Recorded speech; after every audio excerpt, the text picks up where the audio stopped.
mostly young followers became the elite core of Scientology, the C organization. Do you ever think that you might be quite mad? Oh, yes. The one man in the world who never believes he's mad is a madman.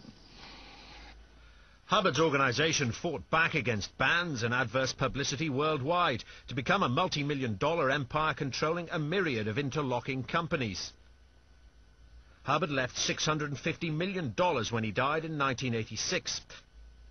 Scientology then passed to a new master, David Miscavige.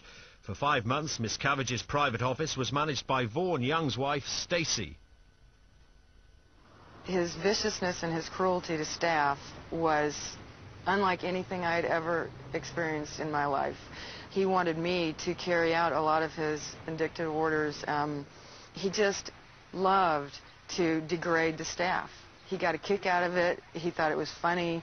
Anybody who didn't think it was funny, like I didn't, was very suspect. Back in Poole, Ali agreed to complete a personality test at home for the Scientologists. This is their standard recruiting technique. She planned to drop it off at the centre and return the next day for her results, so she wasn't wearing her secret camera gear. But the Scientologists were determined she should wait. After more than an hour's wait, she was eventually ushered in to see Debbie, the registrar. When I was in Debbie's office the first night, I spoke about a relationship breakup, and she really dug into that. She made me actually feel really bad about that, although I actually I'm completely over it. She then went through the personality test. She showed me all these things that were wrong with me, that I had bad communication skills, that I had negative attitude, things that really I don't have in real life, that she made out that I had. This grinding down of Ali's confidence went on for an hour, until Ali paid £40 for help that Debbie said she needed. Before Ali went undercover, Dr. Brian Tully, a leading consultant clinical and forensic psychologist, had already given her a properly validated personality test. Ready to go.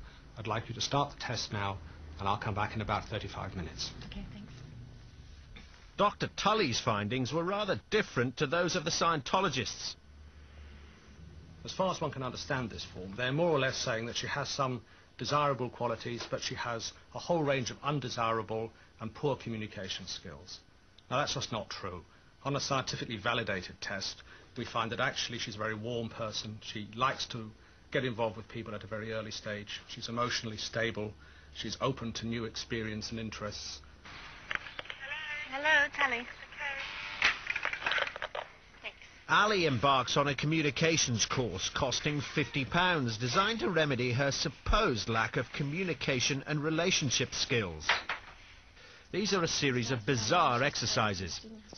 Her partner recites a series of numbers. When he moves on to letters, she must persuade him to go back to numbers. Oh, can you go back to the numbers again? I was just getting interested in those. And then the numbers were really interesting. Thanks, yeah. In another corner of the room, a man is learning how to control an ashtray by telling it to stand up and sit down.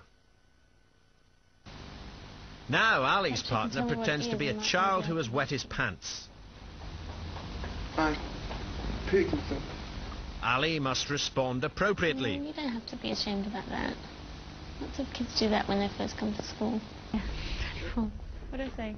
Just say the number. There are also several kids doing communication courses, presumably the children of staff and other members.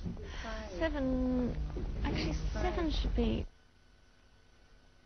We've reconstructed another training routine from the notes Ali made immediately afterwards. She had to stare fixedly into someone's eyes for over an hour. She even found herself hallucinating. The staring routines were supposed to make you feel comfortable being with other people, just looking at them. The more you looked at someone, sometimes they changed shape, they grew scales, became like a lizard, or changed from negatives to positives. It was a really strange experience. Fencing contractor Gary Fry gave the Scientologists £21,000